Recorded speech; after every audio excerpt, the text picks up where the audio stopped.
All right, what's up, everybody? It's your boy Akeem, and welcome to this blog. Here to give you a 2017 college football preview on the Ohio State Buckeyes.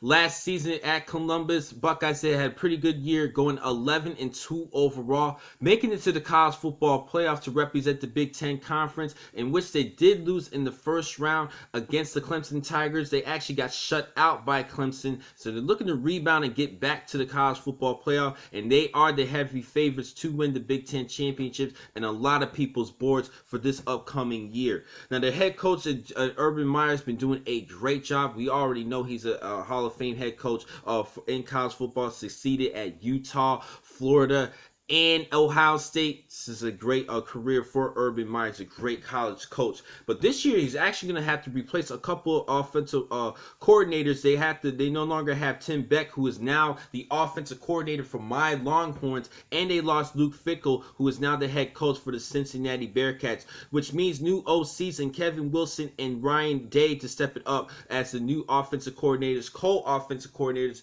for the Buckeyes. But they do have great news in the return of quarterback J.T. Barrett, who should be a good dark horse for this year's Heisman. Now, I think a lot of people is going to be looking at Lamar Jackson from Louisville to repeat this year, but still don't forget about J.T. Barrett. He's still a great quarterback. Now, I do like the return of Mike Weber. I actually think he's a good, fantastic running back for the Buckeyes. I actually predict him rushing for over 1,000 yards this upcoming season.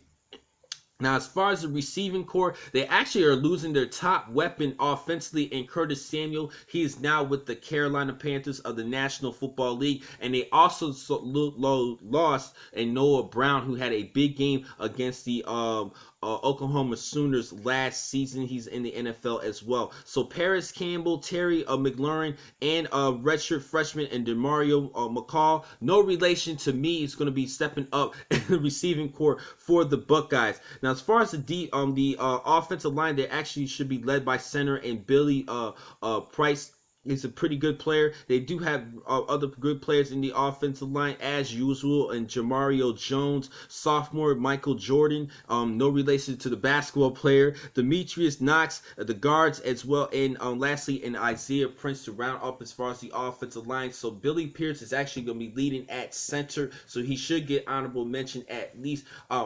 All Big Ten honors coming towards the end of the season as one of my predictions. Now, as far as the defensive unit, they had a pretty good defense. They didn't really get a lot of sacks. They do have the return of Tyquan Lewis, who did have 8 sacks last season. Not bad. I think they actually registered 17 total sacks last season. Don't actually quote me on that. It's around that time. It's between 17 and 20. They do have the return of Nick Bosa. Yes, he is the brother of Joey Bosa, so hopefully we should get the same success coming out of Nick for the next couple of seasons for the Buckeyes. And Sam Hubbard as to round up the defensive line. Linebackers, they have Jerome Blake, Chris Wormley, and Dante Booker is a great player. And as far as the secondary, they did lose 2 key players who was actually selected well in the National Football League and draft this past season, and Marshawn Larimer and Malik Hooker are 2 big voids off on the defensive backs that they're going to have to place. So Damon Webb, Denzel Ward, Eric Smith, and Damon Arnett is going to have to step it up to be a good